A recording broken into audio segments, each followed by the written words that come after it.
I got beans, creams, potatoes, tomatoes, lamb, lamb, raw, beans, creams, potatoes, tomatoes, chicken, turkeys, rat. Well, hey, good evening. Welcome back to my little gardening show. Been working like a dog. Tonight we are going to be canning some green beans. Let me show you what we got going. So we managed to snap basically a little over a half bushel here. We got another half bushel in the bedroom. The result of that is 2 containers here. That one was pretty full, and I've got 7 jars already prepped. So what we're doing is I'm rinsing the beans. We're packing the jars. The jars are already sanitized, clean. Packed them full. I put a half teaspoon of salt in each of these. We're basically pressure canning, hot water bath canning the green beans. And with the tomatoes and stuff that have a higher acidity, you can get away with water bath canning them. You don't have to pressure can. But because of the low acidity of these other vegetables and green beans, we need to pressure can them to make sure there's anything bad that can grow in the jars or whatever. So make sure the jars are clean, sanitized. We're going to pack the beans, half teaspoon of salt, hot water. We're going to soften up, we're going to sanitize our lids and our rings, and then once those are ready to go, I'll put a lid and a ring on these jars. We'll pack it in the pressure canner, and I'll light the turkey burner, and we'll pressure can some beans. And it takes, I think, about 20 minutes at like 10 pounds of pressure, and then let them cool down. I'll have 2 canners going to where once we get the one done, I'll be able to start another one and just keep it going until we get all the beans done that we have snapped. Now we have a fair amount left over from last year, as you can see.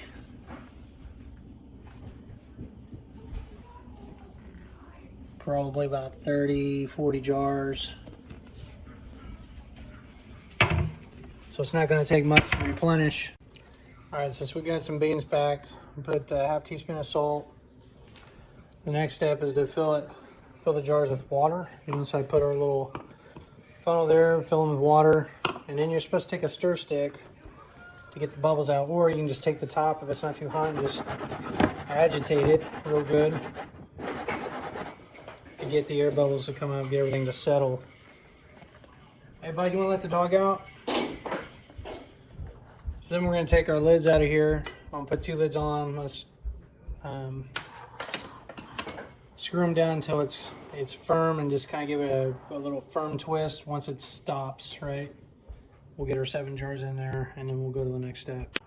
All right, our canner's all loaded, ready to go. We've got water in it so that it comes up pretty far on the jars, but not over. But you want water in there so it can pressurize. Next, we're going to put our lid on. This is called a petcock. We've got it screwed down all the way. It's an old style National 7 canner, so once we get it going, we're going to watch this, and once it hits about 10 pounds, we're going to open up this relief valve to let steam out to keep that at about 10 pounds. And we're going to do that for at least 20-25 minutes. I'll have to look at our canning book. We got a couple canning books here. Let's just look. Yeah, it looks like about 25 minutes there in a steam pressure canner. So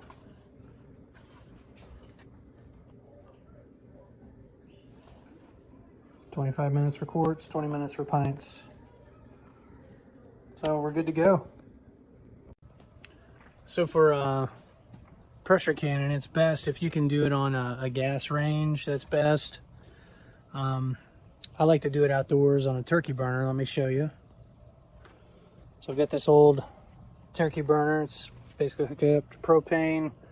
We'll get our flame going, and I can control how hot or how big the flame is by controlling that dial. But we'll put our canner right here, and all that heat will stay outdoors instead of heating up the house in summertime. So we'll go ahead and light our canner. Let's make sure this works. Yeah, it works.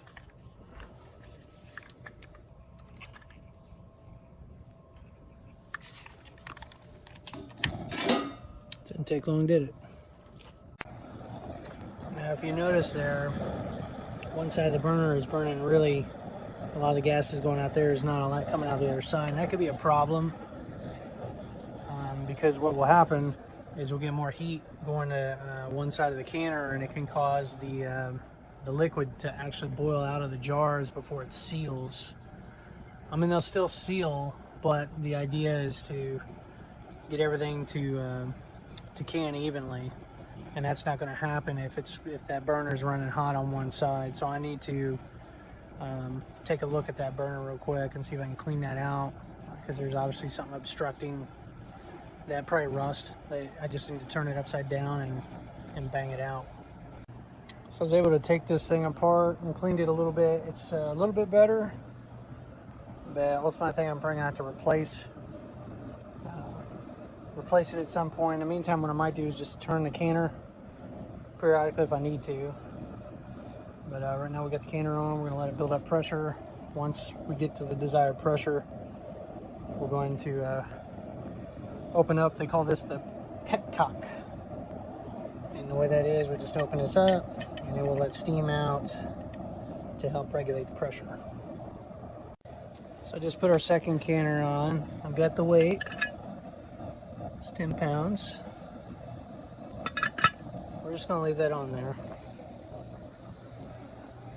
Turn this up just a little bit.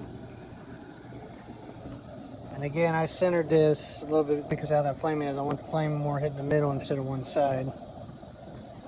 Once I get the new burner, I shouldn't have that problem. But it's going to take a while to heat up, so we're just going to kind of hang out, get some other stuff ready. You know, last year was just a really nice year for green beans. We ended up putting up, I don't know, about 115 quarts. What's that? You want the pistachio bar? What is it? It's red chili. It's really good. Yeah, you can give me one. You can just have the whole thing. Cool.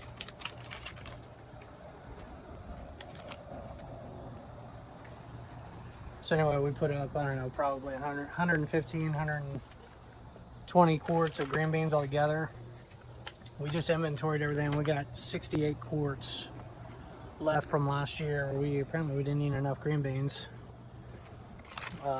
So after we're done with this canning session, I mean, we'll have pretty much what we would normally want to have. And there's still a whole bunch more to pick. So probably gonna be having some friends over, probably giving some stuff away.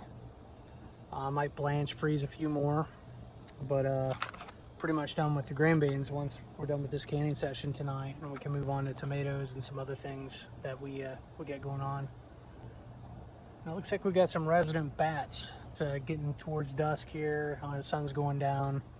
We're gonna be canning late into the night. You know, pretty much we got about 30 minutes, at least 30, probably more like 45 minutes wrapped up in each canner, and I got 2 more to do after this one that's just started.